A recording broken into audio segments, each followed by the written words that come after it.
Alors bonjour tout le monde, aujourd'hui je suis avec Charlie. Allô, Salut Charlie, comment ça va?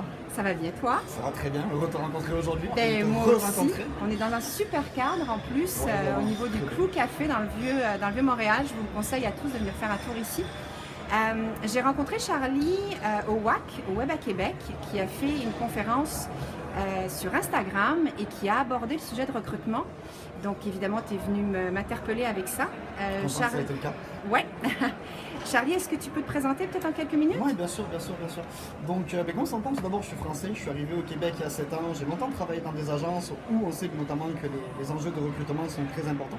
Puis j'ai confondé en 2015 avec mes associés Maple Insight, qui est le premier startup studio donc, de la province. Concrètement, qu'est-ce qu'on fait? C'est très simple, on accompagne les entrepreneurs qui sont dans des projets, si je puis dire, naissants de startup, dans l'idéation, la création, la conception et la mise en marché de leur MVP. Donc pour cela, on met notamment à leur disposition des ressources humaines contre de l'équité dans leur capital.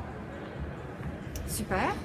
Alors, tu as fait avec cette entreprise-là, donc tu as fait une campagne de recrutement sur Instagram qui a visiblement bien fonctionné pour, en plus, on s'entend, un secteur d'activité hyper pénurique puisqu'on parle de développeurs. Est-ce que tu peux nous en parler un petit peu? Oui, bien sûr, avec grand plaisir. Avec grand plaisir. Ben, pour avoir un petit peu côtoyé le monde des RH avec une certaine distance, mais relativement près pendant quelques années, c'est vrai qu'au Québec, on a plusieurs difficultés en termes de recrutement de profils techniques. Je fais notamment référence à des développeurs, je fais référence notamment également à des designers UX. Donc, sachant que c'est des ressources clés pour notre croissance, on s'est rapidement posé la question de savoir comment était le meilleur moyen d'aller chercher ces gens-là. Donc bien entendu, on n'a pas misé que sur un canal d'acquisition qui a été, donc, comme on le disait tantôt, Instagram. On a misé sur un ensemble de canaux qu'on portait Facebook, notre site web, également LinkedIn, Twitter. Mais Instagram s'est révélé très intéressant dans la mesure où on avait déjà une audience qui était qualifiée d'une taille assez respectable, si je puis dire, et où on a surtout eu un très bon taux de réponse. On a eu notamment, donc on a eu environ une douzaine de candidatures, si je me rappelle bien. On a eu un bon 80% de designers UX, donc des profils relativement qualifiés, si je peux vous dire, des profils du Québec, mais également des gens des États-Unis ou encore des gens qui provenaient de France. Et on a eu donc 4 candidatures de développeurs. On ne s'en parlait pas vraiment, parce que c'est vrai que les développeurs, c'est pas forcément ce qu'il y a le plus sur Instagram, c'est pas la plateforme avec laquelle ils ont probablement le plus d'affinité. Mais on a reçu un super bon feedback sur la campagne, on a reçu de très bonnes candidatures, notamment encore une fois au poste de designer UX. Puis ça va nous permettre donc de garder ces candidatures donc en stock, puisqu'on a déjà trouvé les deux perles rares, si je puis dire. Mais concrètement, comment ça a fonctionné ta campagne Instagram? Comment est-ce que tu as fait ça? Ben, comme je te disais, nous ça faisait déjà quelques temps qu'on était sur Instagram, donc on comprenait déjà l'écosystème, ce qui était déjà très important. Ouais. On avait déjà rassemblé une audience qui, comme je le disais tantôt, était qualifiée et engagée par rapport à notre marque. Donc on n'a pas fait de publicité en revanche.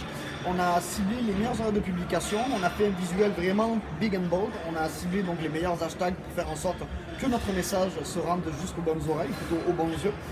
Et on a touché du bois, et puis le bois était bien touché dans la mesure où, comme je te le disais, on a reçu plus d'une dizaine de candidatures, des profils vraiment intéressants qui travaillaient pour des entreprises où ils avaient probablement un meilleur salaire que chez nous, peut-être un petit peu moins de fun, en tout cas je l'espère. Et on a eu donc on a vraiment eu un bon taux de réponse encore une fois, puis on a atteint nos objectifs. On a donc un designer UX qui arrive lundi au bureau, ainsi que le fameux programmeur également qui arrive lundi au bureau. Donc on est vraiment heureux de ça. Et encore une fois, ce qui est très intéressant, c'est qu'on ne se contente pas d'aller chercher donc 2 profils qui sont extrêmement recherchés. On a également donc notre petit CRM à l'interne qu'on utilise pour garder nos candidatures, et ce qui va nous permettre donc cette campagne d'aller chercher d'autres profils ultérieurement lorsque le besoin s'en fera ressentir. Est-ce que tu conseillerais à une entreprise d'aller faire du recrutement sur Instagram? Si je te parle par exemple d'une entreprise qui n'y est pas forcément, parce que vous aviez déjà une audience, vous étiez déjà engagé, est-ce que tu penses que ça a un avantage de le faire pour une entreprise? Et quel type d'entreprise finalement aurait tout avantage à le faire? C'est une excellente question, dans la mesure où je dirais que chaque réalité est différente. Je ne sais pas selon les secteurs d'activité, mais si je le sais, mais selon les secteurs d'activité, tu vas peut-être pas avoir les mêmes affinités avec ton audience, donc les mêmes opportunités de recrutement sur cette plateforme. On sait que les DRH et les personnes qui travaillent dans la gestion des ressources humaines sont des fidèles de LinkedIn, de par entre guillemets l'ADN de la plateforme, ce qu'elle apporte, les avantages notamment en termes de recherche, même de publicité qui sont très intéressantes. On commence à avoir également des RH managers qui s'orientent vers Facebook, qui est une plateforme très intéressante, avec des opportunités de ciblage également, si je puis dire, très développées. Donc pour Instagram, ce que je recommanderais aux marques, c'est déjà de valider un petit peu si leur audience en termes de recrutement est déjà entre guillemets sur cette plateforme. Nous c'était le cas, notamment au niveau du poste designer UX, donc ce processus-là a été rapidement validé. Ensuite, il ne faut pas oublier que sur Instagram, ça ne va pas être une publication qui va vous permettre de bâtir une audience. Ça va vous demander du travail en termes de création de contenu, ça va vous demander donc des ressources. donc des expertises bien entendu. Donc si vous n'avez pas ces ressources, si vous n'avez pas ces expertises, n'allez peut-être pas sur Instagram. Vous aurez probablement du budget, ce que vous n'avez pas vraiment dans notre cas, donc on a fallu être un petit peu plus malin. Mais je vous conseille d'aller vers des plateformes où vous allez pouvoir cibler facilement et directement votre audience, juste en investissant par exemple de l'argent en publicité. Instagram, faites-le si vous avez le temps de le faire, si vous avez envie de le faire, si ça respecte l'ADN de votre marque, encore une fois c'est très important. Et bien entendu, si vous avez donc, si je puis dire, une affinité avec l'audience qui est déjà en place sur la plateforme. Est-ce que tu penses justement que grâce à Instagram, on peut aller chercher une audience différente que sur les autres médias? Je pense que l'ADN d'Instagram veut qu'il y ait un petit côté hipster sur la plateforme. Je pense que c'est vrai, il y a beaucoup d'artistes qui sont sur la plateforme, il y a beaucoup donc, de photographes, de peintres, ce genre de choses, vraiment même de musiciens.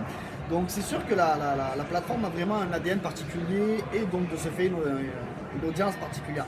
Puis même au niveau des contenus, on le voit énormément, les contenus qu'on va utiliser sur Instagram ne sont pas des contenus qu'on va utiliser sur d'autres plateformes, comme par exemple LinkedIn ou Facebook, même Twitter éventuellement.